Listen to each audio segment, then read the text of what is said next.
19वां अध्याय। महाराज पृथु ने नारद जी से पूछा, हे देव ऋषि, यम पंचक काल में दीपदान का क्या महत्व और विधान है, कृपा करके मुझको बतलाइए।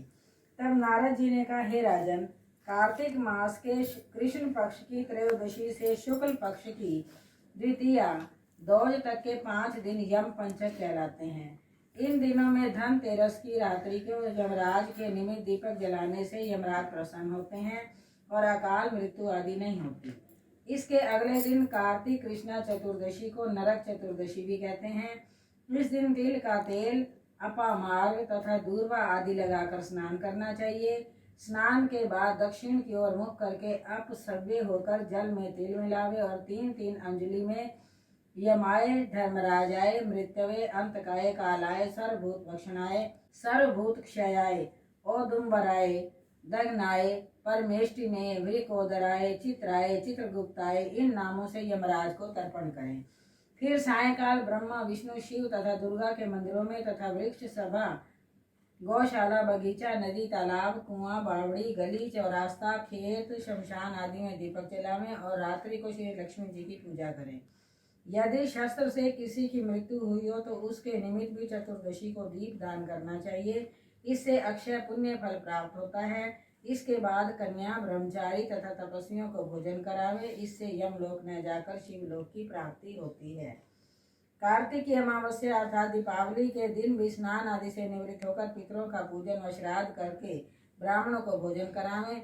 फिर सायंकाल घर, तुलसी के समीप, देवस्थान, शमशान, नदी, पर्वत, चौरास्ता तथा गौशाला में दीपक जलावें। तत्पश्चात लक्ष्मी जी की स्तुति करके उनको जगावें। जिस प्रकार पतिव्रता स्त्री अपने पति से पहले जागती है, उसी प्रकार लक्ष्मी जी भी भगवान से 12 दिन पहले जागती हैं। अमावस्या को दिन में बालक तथा रोगियों को छोड़कर अन्य कोई भोजन न करे।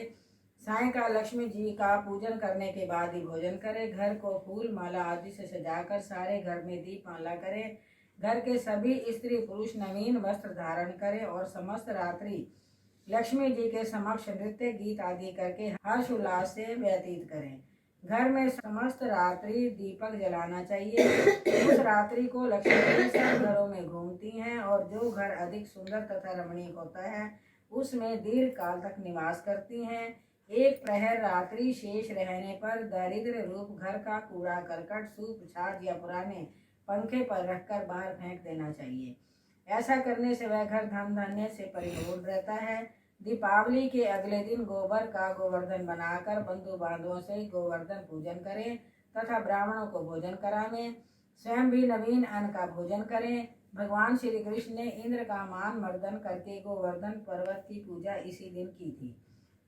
सायंकाल के समय गौ तथा वृषभ, बैल की पूजा करें तथा अपने परिवार के भरण पोषण व रक्षा के लिए उनसे प्रार्थना करें।